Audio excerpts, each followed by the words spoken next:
Pues muy feliz año 2025 y no quería dejar pasar más tiempo. Quiero platicarles de un libro que me gustó muchísimo por su facilidad de lectura.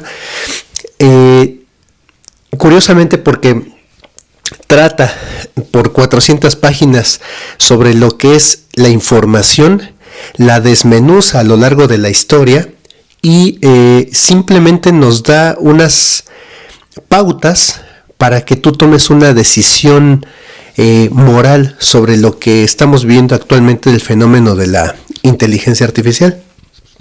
Y me parece que es importante, que es interesante, porque hay muchas cosas que desconocemos y que pues todos los días, generalmente, no sé el porcentaje, pero generalmente muchas personas están utilizando inteligencia artificial para todo, para crear imágenes, para crear videos, para crear textos, para buscar incluso consejo o información en internet y creo que es un libro que necesitamos leer todos porque nos va a brindar una apertura de pensamiento para tomar mejores decisiones en lo que hacemos todos los días, ¿no?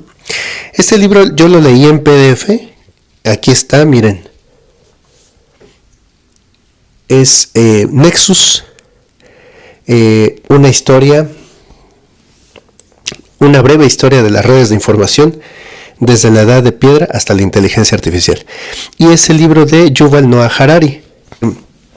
Este hombre es un historiador muy conocido por sus anteriores libros y les voy a leer un poquito aquí la biografía de Yuval Noah Harari, que creo que merece la pena.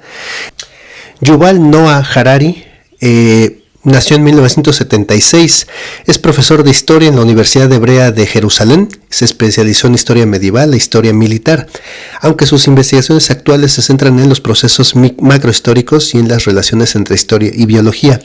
Es considerado uno de los intelectuales más influyentes de nuestro tiempo.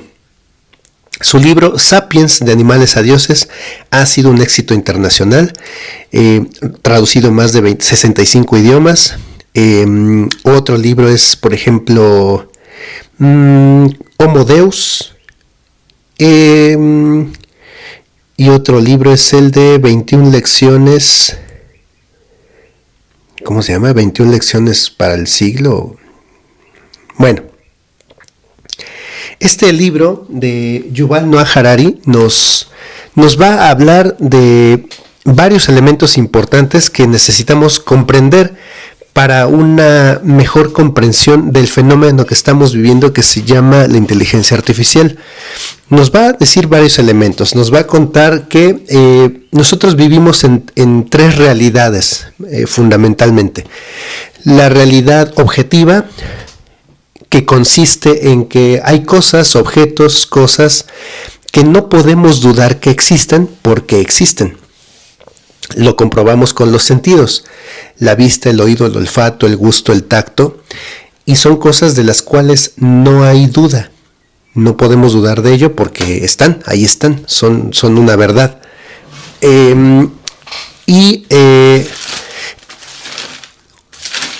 Hay otra realidad que se llama realidad subjetiva. La realidad subjetiva es todas aquellas ideas, creencias, percepciones que tiene cada persona en sí misma, pero que no necesariamente corresponden con las cosas que están allá afuera. Por ejemplo, tus creencias religiosas, tu idea de Dios, todas estas creencias que tenemos nosotros y que no necesariamente coinciden con las ideas de los demás. Y están las realidades intersubjetivas, que son todas aquellas realidades en las cuales nos vinculamos y nos relacionamos, no importando tus creencias. Por ejemplo, el dinero, por ejemplo, la cultura, por ejemplo, la gastronomía, y que dirá Yuval Noah Harari que nos conectamos porque necesitamos relacionarnos, somos seres sociales, como Aristóteles decía, ¿no? Somos un son politikon, seres sociales que convivimos entre nosotros. Él dirá que tenemos hay dos ideas sobre la información, la idea ingenua y la idea compleja. La idea ingenua es que cuando tenemos información, esa información nos proporciona conocimiento, nos proporciona verdad y nos proporciona sabiduría. Pero la idea compleja y más elaborada, estructurada sobre la información, es que no solamente te da verdad, o no necesariamente brinda verdad, no es el objetivo principal dar verdades, la información, sino que quiere proporcionar poder, sabiduría y orden. Esta última palabra, orden, es, digamos, como el objetivo principal de la información. Y bueno, va a dar muchos datos, ejemplos fundamentados a lo largo de toda la historia para explicarnos qué es la información y cómo nos afecta en nuestra vida diaria. Nos podría afectar. Él dirá que existen varias tecnologías, o digamos varios fenómenos que revolucionaron esta información. Él dirá que primero las comunidades humanas se comunicaban a través del lenguaje y la comunicación oral, se comunicaban relatos. Entonces, los relatos es esa transmisión de vivencias, de experiencias humanas, y que al ser tan interesantes para conocernos entre nosotros seres humanos, pues se preservaban de generación en generación y que perduraban con el tiempo.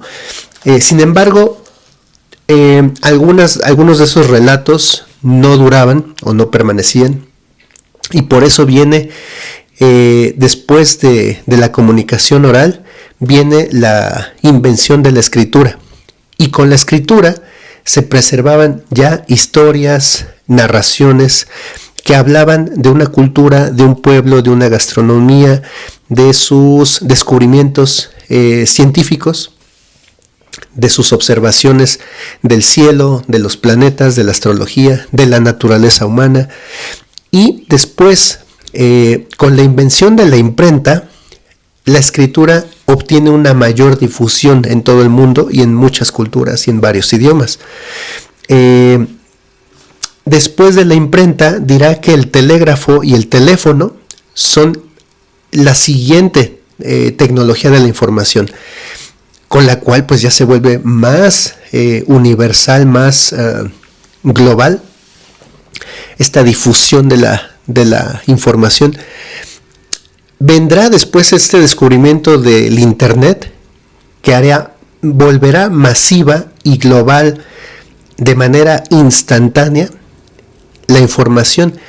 Pero cuidado, porque el Internet no nos está ofreciendo verdades, nos está ofreciendo información que necesita pasar por un filtro de veracidad para certificar que lo que estamos leyendo, que lo que estamos conociendo o aprendiendo de esta información sea verdaderamente verdad y no meramente información. Viene después una siguiente tecnología que vuelve un poquito, al mismo tiempo masifica la información, pero también la cubre o la envuelve, la reviste de incertidumbre, porque cada vez nos enfrentamos a una serie de informaciones de todo tipo y de todo género y de toda categoría, pero no sabemos si eso es verdad. El autor nos va a decir que deberíamos enfocarnos muchísimo en solo la información que nos está ofreciendo una certeza, una veracidad. No solamente creernos todo lo que leemos o todo lo que observamos, sino que tengamos ese cuidado, ese tacto, esa prudencia. Él dirá que, dice, en la historia humana, por ejemplo, los hindúes tenían su libro sagrado, que es el Ramayana, que contiene 24,000 versos y 1,700 páginas. Pues él decía, pues en la cultura hindú, antiguamente se memorizaban las 1,700 páginas, los 24,000 versos, porque un libro sagrado se consideraba como una certeza, como una verdad absoluta, infalible.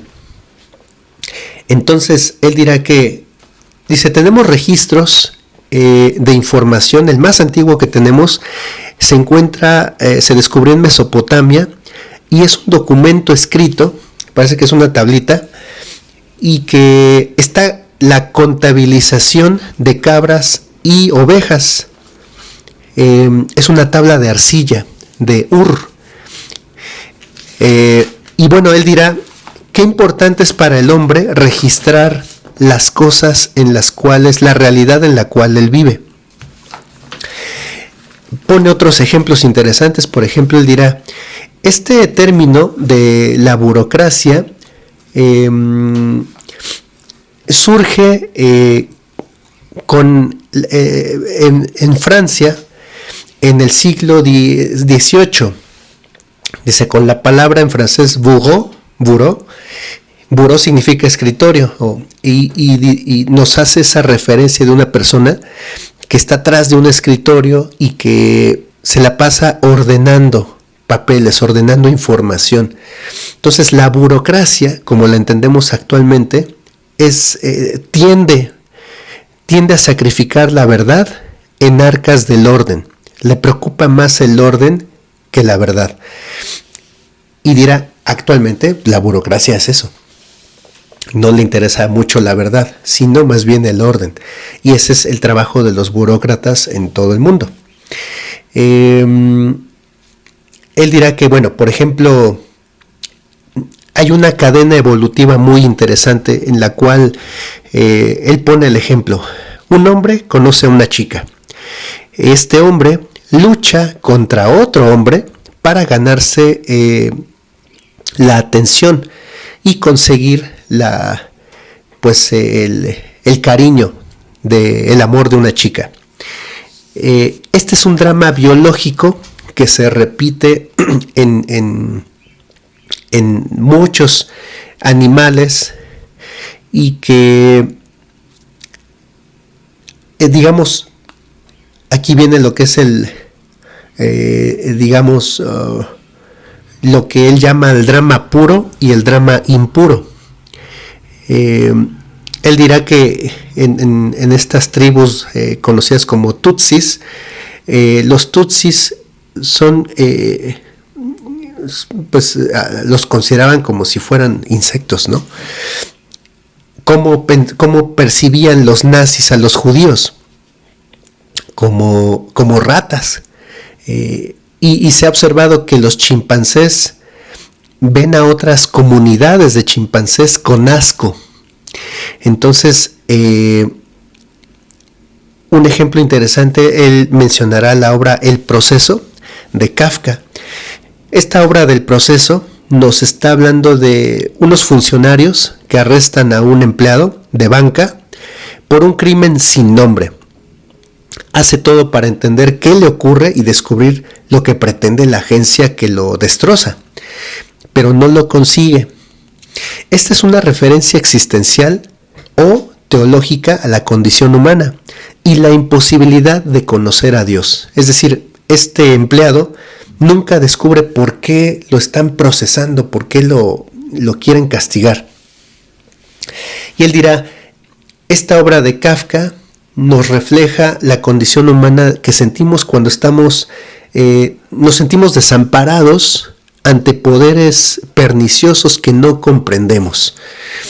En el siglo XVI, Ludovico Ariosto, él se imaginaba o describe la discordia. Él dirá que la discordia es como una mujer que deambula sobre una nube de papeles, de contratos, de declaraciones y de opiniones procedentes de abogados.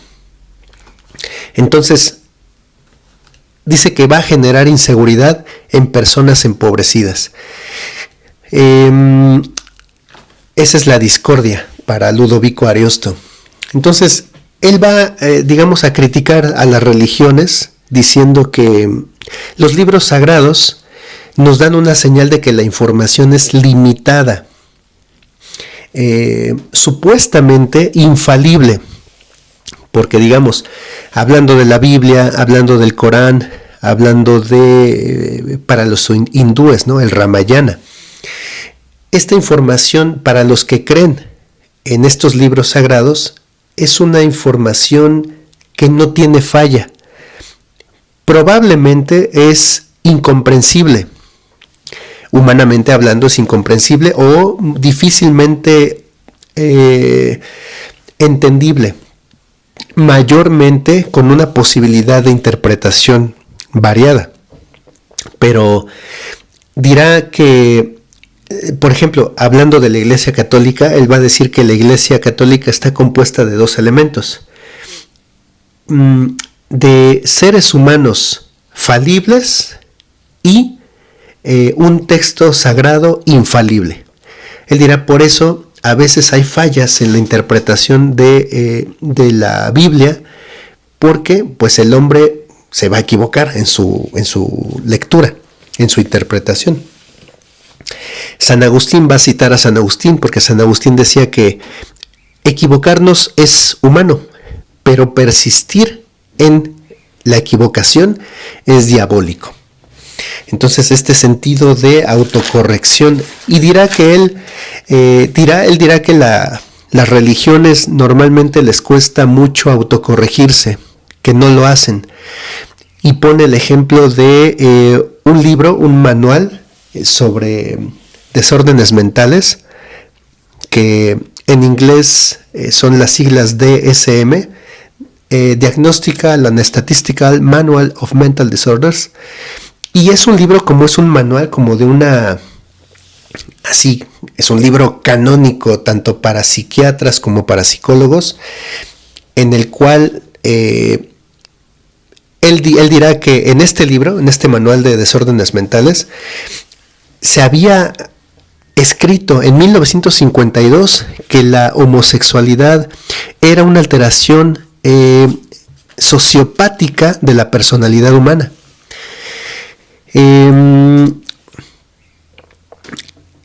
Y que él va a decir, la ciencia le cuesta, pareciera que la ciencia tiene una obsesión por la verdad, pero le cuesta mucho autocorregirse, y cuando eso sucede a lo largo de muchos años después. Es el ejemplo de este libro que habla de este manual de desórdenes mentales.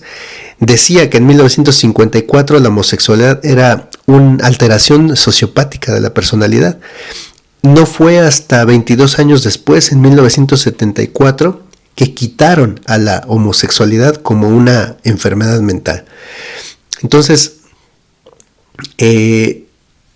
es muy interesante porque, pues sí tiene razón, ¿no? O sea, la información tiene unas características que a veces desconocemos. Él dirá que hay otro elemento que me llamó la atención, es nuestras herramientas o nuestros accesorios que utilizamos todos los días y que pues llevamos todo el tiempo casi, es como la computadora y el celular. Todo el tiempo estamos dando información sobre nosotros. Habla de una cosa que él llama el sistema de puntuación social. Es un tipo de red de vigilancia y que busca concedernos puntos por todo. La última vez que los humanos dieron con un sistema de puntuación tan ambicioso fue hace 5,000 años en Mesopotamia, con la creación del dinero. El dinero es una forma de puntuación social. Ya esa frase de tanto tienes, tanto vales, ¿no? Dice, sin embargo, hay puntos donde el dinero no puede llegar. Por ejemplo, el honor, la posición social, la reputación, la educación. Entonces, se persigue una valoración estandarizada del mercado de la reputación.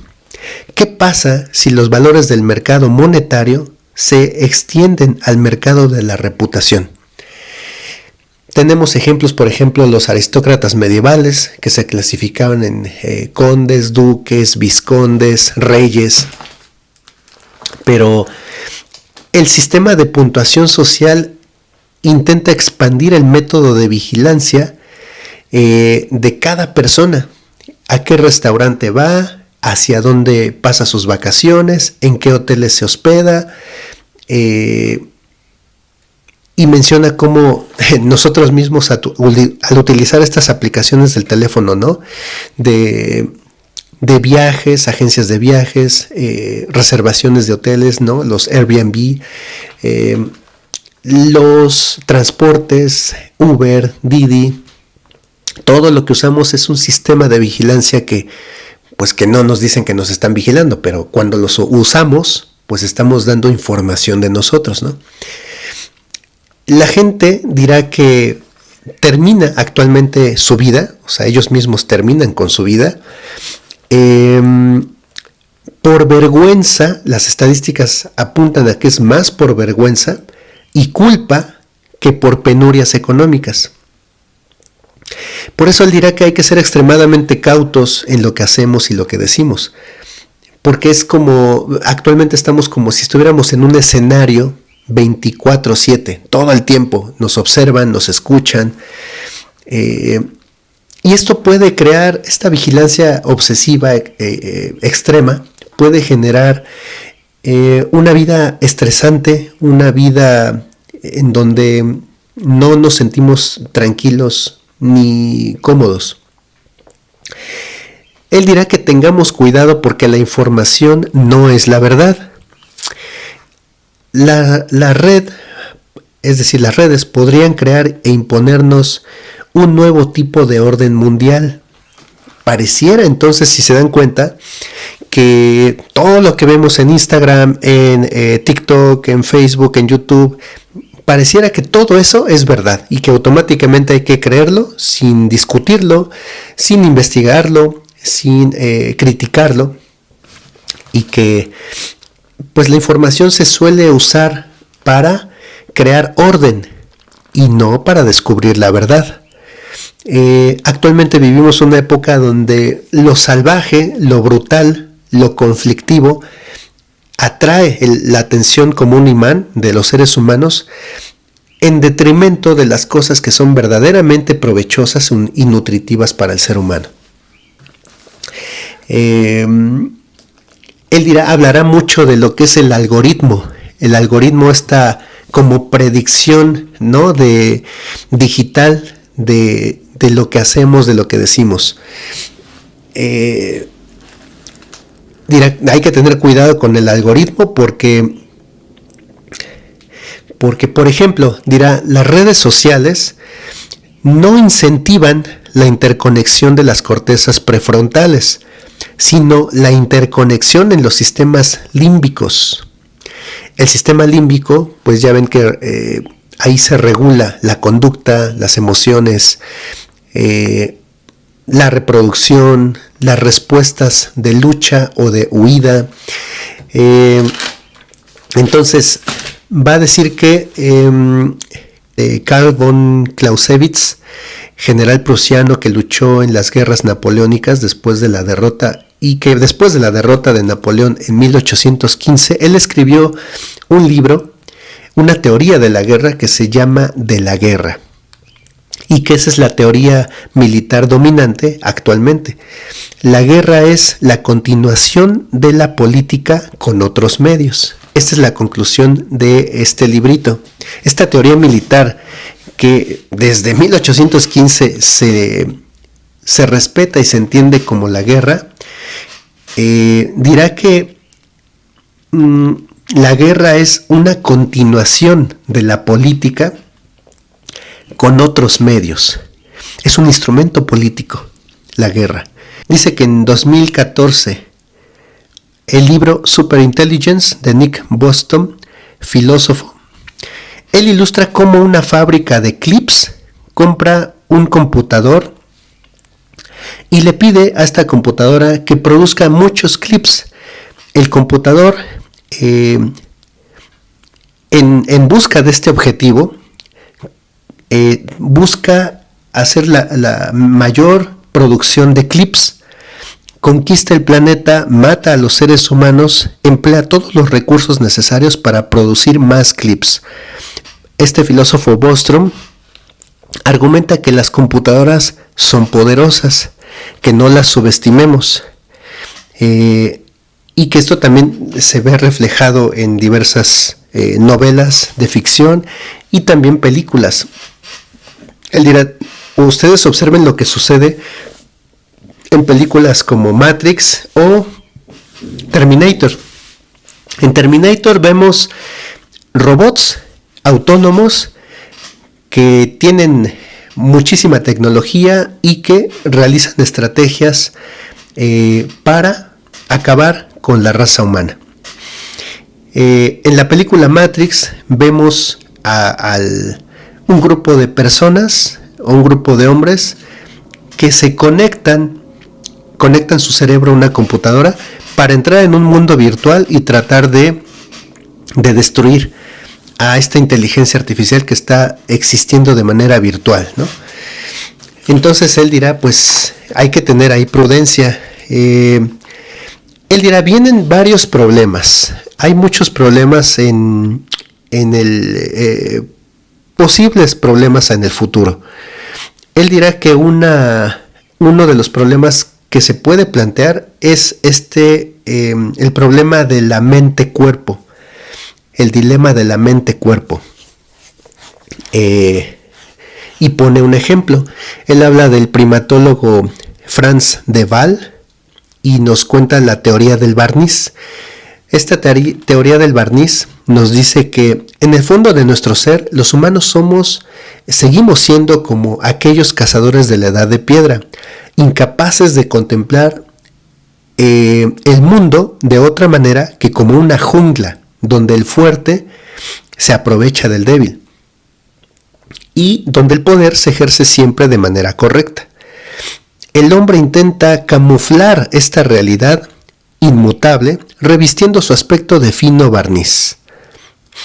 Es decir, que a veces entendemos esta teoría del barniz es que los malos no siempre van a tener un aspecto descuidado, desagradable de ladrón, ¿no? Sino que hay gente que se va a vestir muy bien, pero va a continuar haciendo cosas malas, aprovechándose de los más débiles. Él dirá, pero si observamos con ayuda de la biología lo que sucede en una jungla, nos vamos a dar cuenta que hay muchos ejemplos en las junglas reales de cooperación, simbiosis y altruismo de parte de infinidad de animales, plantas, hongos y bacterias. El 80% de las plantas basan sus relaciones simbióticas con el reino de los hongos. Se conectan.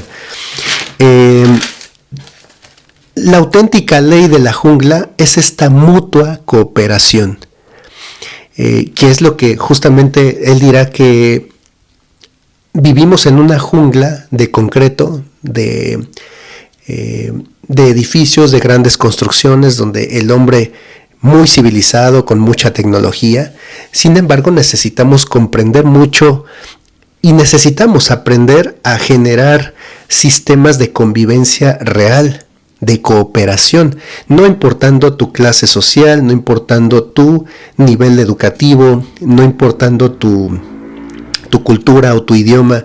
Entonces creo que ese es en el fondo lo que nos está diciendo el autor. Porque en la era de la inteligencia artificial que estamos viviendo, el depredador más temible e impredecible es justamente la inteligencia artificial. Entonces no nos dejemos llevar como ingenuos en esta idea de que la inteligencia artificial solamente es una herramienta, sino hay que tener cuidado, dirá el autor. No es una herramienta, es un agente que puede llegar a tomar decisiones por sí misma, y nosotros no sabemos hacia dónde conducen estas decisiones.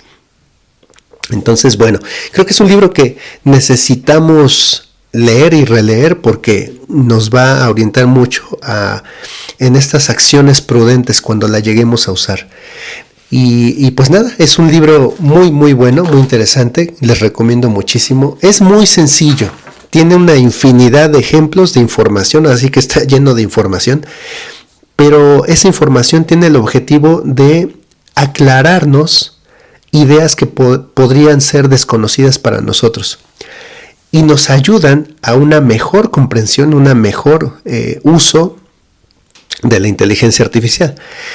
Entonces, pues bueno, esa es la recomendación. Ojalá lo puedan leer y comentar acá abajo si les ha parecido. Yo quiero leer los demás libros de Yuval Noah Harari, como Sapiens, 21 lecciones para el futuro, no sé cómo se llama ese libro, pero entonces, pues nada, mis mejores deseos para este año, que haya mucha salud, que haya mucho estudio, mucha lectura, pero sobre todo mucha humildad, mucho reconocernos que necesitamos aprender muchas cosas, no lo sabemos todo, y también compartir lo bueno, compartir lo que nos ayuda a crecer y ayudar a los que más lo necesitan. Entonces, muchísimas gracias por seguirme en este canal y ojalá pues sigamos leyendo y sigamos compartiendo estas lecturas interesantes. Hasta la próxima.